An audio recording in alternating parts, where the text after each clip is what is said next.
Good morning, Sales Academy followers, listeners, YouTubers, podcasters, tweeters, LinkedIners, Instagrammers, reelers, TikTokers. Morning. Thank you for following. Thank you for listening. Thank you for tuning in. Thank you for sharing the podcast as well. I really appreciate that. And the love that the podcast is getting, the episodes. So today's subject, today's musing, possibly controversial. I don't know. It depends on your thoughts, really. It's more to do with, when I say controversial and you think about the name of the company, today's subject is stop asking me for sales training. Yeah, stop asking me for sales training. And the reason I say it is because for years now, and it still happens, we get contacted all the time for sales training. And my kind of standard retort and response is, look, we don't do sales training as per most people's experience. And they're like, what do you mean? I'm like, well, we don't do kind of 1980s classrooms like board training, sales training, all that sort of stuff. What we do is evidence-based, psychological-based, relationship-based development and coaching of individuals to become superstars. And that takes a little bit of a while. It's a bit of effort, it's time, it's observation, it's digging in, it's getting past all the superficial veneer nonsense that you would get in a classroom in a day, and also getting past the boardroom decisions that are, well, yeah, we've ticked that box, we've done the sales training, they've had the support, surely they can crack on now. It doesn't work like that. You know, any profession, if you want to get good at this stuff, it takes hours and hours of practice. It takes support, it takes guidance, mentoring, mistakes, encouraging risk taking, you know, supporting people to evolve as a brilliant human being and be the best version of them they can be, and effectively to stop selling and to start professionally helping people buy. Professionally helping people buy. So this is what we teach. This is what we do. And so, yeah, a standard program will be a minimum of kind of 3 months, because month one is observation. Month two is agreeing a bit of a plan and putting some focus on. And yeah, when we do that observation with your team members, and when we do some observation with the business, and I get to dig down and ask loads of questions and kind of pull the veil back on your business, it can be uncomfortable. And that can be a reason for you to stop. I get it. But don't blame me, because what I'm finding is stuff in the closet, right? Funny that, life's a mirror. So, yeah, there is a challenging period in those 2 months. And I'm kind of joking at this, but actually I'm deadly serious.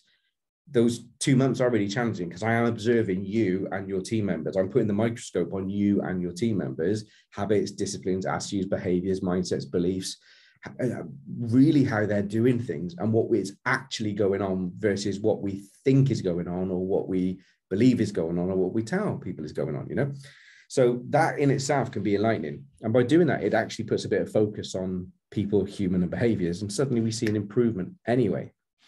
But as I always say, it takes 3 months for us to really get started, because month one is observation. Month two is building a plan based on that observation and agreeing that implementation plan. And then month three, we really start with the ongoing training and support of the individuals, right? And the team. So I say 3 months to get started, but I know we make impacts in month one. I know we see results from month one, but our promise is kind of like, you've got to give it 3 months minimum. But we've got clients that started working with us years ago and still work with us now on this stuff, because they understand that they are continuously investing into their personal development and their support and their ability to keep performing. Because left to our own devices, human beings will choose the path of least resistance, the easy option. Human beings will naturally choose easier ways. And I think it was Bill Gates who said, if you want a job done quickly and well, hire a lazy person, because they'll find the easiest way to do it. So it's not a criticism, it's a reality that if there's an easier route, humans left to their own devices would choose it. Now, if that means cutting corners, dropping balls, making mistakes, not following up, not making those phone calls, not doing those meetings, whatever it might be that causes your pipeline to slow down, by the time you realize the sales aren't coming through, it's already too late. So to suddenly get an instant result is unrealistic. It's delusional. So when people phone me up and they say, and this is a classic, I get it a lot, they phone the business and they go, we need some help closing. And I know in my heart, I'm like, no, you don't. It's the last thing in the world you need help with, because if you truly believe your problem is closing, you are deluded, because it's all the stuff that isn't being done in terms of the relationship building, the positioning, the qualifying and qualifying hard, and the questioning, and helping people really understand why and what they need your service for. Why would they buy from you? Who are you? How are you different? And all of those kind of relationship building, connecting, emotional, human being things. Because fundamentally, and I've always said this, right? If there are 10 people lined up against the wall and they all do exactly what you do in terms of your product or service, because it's not as unique as you may believe, but if they all do exactly the same as what you do, or there or thereabouts, and the customer service is exactly the same and the pricing is exactly the same, the question that's left is, why would I choose you over the other 9? And you may or not be amazed, may or may not be amazed, how many people struggle with that question. They flounder. They kind of do it the whole, blah, blah, blah, blah, blah, blah. That's all, folks, because there's nothing there in terms of, yeah, why would I buy from you? Why do you put all your time and effort into this? Why are you passionate about this? I saw a thing that Charles Wasmond shared earlier about James Dyson and how he stood out in the marketplace with Dyson and stuff, because everyone was turning up in like blue suits and washed out white shirts, and he rocked up in bright colored jumpers, just being a human being, talking passionately about these products. But the last person to revolutionize the vacuum cleaner before that was a guy called Claude Hopkins, who wrote a fantastic couple of books, My Life in Advertising and Science in Advertising, because this is the guy that gave us Hoover. You know, he turned the brand into something from, we didn't call it a vacuum cleaner, we ended up calling it a household name, a Hoover, right? So the technical term now is hoovering, or the verb, or whatever it's called, is hoovering. Well, Claude Hopkins gave us that. So when James Dyson came along, he revolutionized what we think about the vacuum and hoovering, because it kind of went from Hoover to Dyson in so many ways, right? And every household, it was the aspirational product. And now you've got these 300, 400 pound hair dryers, right? I don't get all of that stuff, but it's incredible how he's kind of gone and taken that engineering passion into different areas. So stop asking me for selling and stop asking me for sales training, because deep down, there's 2 things I really want you to consider before you ask me. Is that, are you truly prepared to go on this journey of development with you and your team? Because if you are, what I can guarantee is you've got me all in, 100%, right? All in.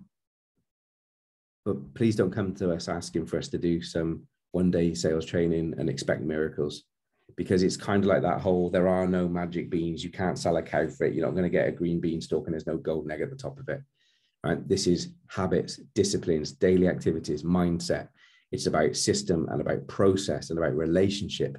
And it doesn't matter what industry you're in, even in the charity sector, there is a need to build business. There is a need to generate revenue, right? And that fundamentally comes from your marketing and sales and your lead generation. That takes investment. It's not just about your city and guilds and your products or your kind of caliber or your club that you're in and stuff, in membership or whatever. It's about investing in the people, the craft of sales. It's a human craft, right? So that's my music for today. More of a soapbox, I think, but hey, why not? It's my channel, it's my podcast. Every now and again, I might have a little one. So thank you for listening. Thank you for enjoying the podcast. If you've got any comments and questions about this, come and have a conversation. And if you believe your sales team just aren't getting the results they need to get, don't wait until it's too late. Pick up the phone and make sure that you're having those conversations and injecting and investing that ongoing support that they are going to need, that nurturing that they are going to need to continually grow and develop, because if they're not, your competitors are. Think about that for a minute. Have a brilliant day, guys. Take care.